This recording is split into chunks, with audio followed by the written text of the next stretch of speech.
दोस्तों, इस यूनिवर्स में मौजूद हर चीज का कोई ना कोई केंद्र जरूर होता है।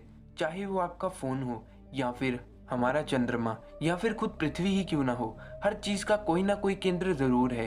तो इस हिसाब से हमारे पूरे ब्रह्मांड का भी कोई ना कोई केंद्र जरूर होना चाहिए। तो कहाँ है हमारे ब्रह्मांड का केंद्र? क्या हमारे इस ब्रह्मांड का कोई केंद्र है भी या नहीं? ऐसे ही कई सवालों के उत्तर जानेंगे हम आज की वीडियो में with the video titled centre of universe. तो चलिए दोस्तों, शुरू करते हैं हम आज की वीडियो को। लेकिन दोस्तों, आगे बढ़ने से पहले मेरी आपसे एक रिक्वेस्ट है। दोस्तों, हमारे चैनल को सब्सक्राइब करके बेल आइकन को दबाना ना भूलें और अगर वीडियो पसंद आए तो वीडियो को लाइक करना भी ना भूलें। तो चलिए शुरू करते हैं। हमारा यूनिवर्स अनंत है, लेकिन क्या आप ये जानते हैं कि जब भी कभी हम यूनिवर्स शब्द का इस्तेमाल करते हैं तो हम ऑब्जर्वेबल यूनिवर्स के बारे में बात कर रहे होते हैं।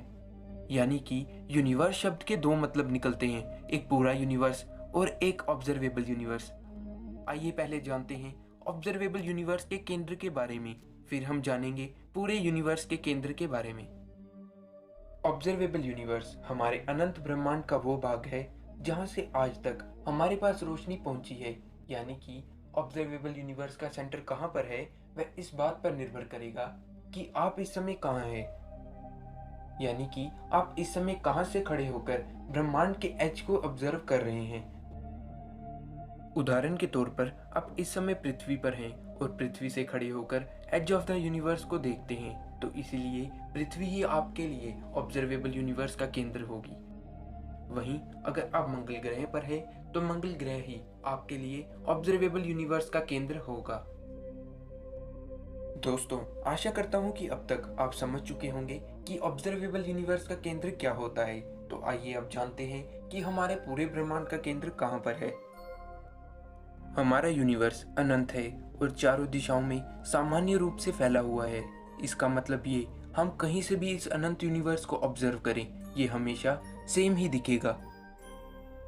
इसका सीधा सा मतलब ये निकल कर आता है कि हमारे इस अनंत ब्रह्मांड का कोई केंद्र ही नहीं है। अब आप सोच रहे होंगे कि ऐसा कैसे हो सकता है कि हमारे इस ब्रह्मांड का कोई केंद्र ही ना हो, अगर हम ये जानते भी हैं कि हमारे इस ब्रह्मांड की शुरुआत 13.8 अरब साल पहले बिग बैंग से हुई थी। आइए इन्हीं प्रश्नों के उत्तर जानने की कोशिश करते हैं। हमारा ब्रह्मांड लगभग 13.8 अरब साल पुराना है और इतने समय पहले स्पेस और टाइम एग्जिस्ट नहीं करते थे। आप सोच रहे होंगे कि अगर हमारे ब्रह्मांड की शुरुआत एक धमाके से हुई थी तो एक धमाका बिना सेंटर के कैसे हो सकता है। समझने के लिए आप एक सिंपल से बॉम्ब की एग्जांपल ले सकते हैं, लेकिन आपको ये समझना होगा कि एक साधारण से धमाके में और एक बिग बैंग में जमीन आसमान का अंतर होता है। जैसे कि अगर मैं आपसे पूछूं कि एक धमाका कहाँ होता है तो आप कहेंगे स्पेस में। यहाँ धमाका होने के लिए स्पेस पहले से मौजूद है। वहीं मैं आपको बता दूं कि बिग बैंग से पहले तक स्पेस एग्जिस्ट ही नहीं करता था। यानी कि आप कह सकते हैं कि बिग बैंग की वजह से ही स्पेस का निर्माण हुआ है। यानी कि ये प्रश्न ही गलत है कि बिग बैंग कहाँ पर हुआ था। एक समय में हमारे ब्रह्मांड में अनगिनत पॉइंट मौजूद होते हैं और यूनिवर्स के फैलने के कारण इन पॉइंट्स के बीच की दूरी बढ़ती है।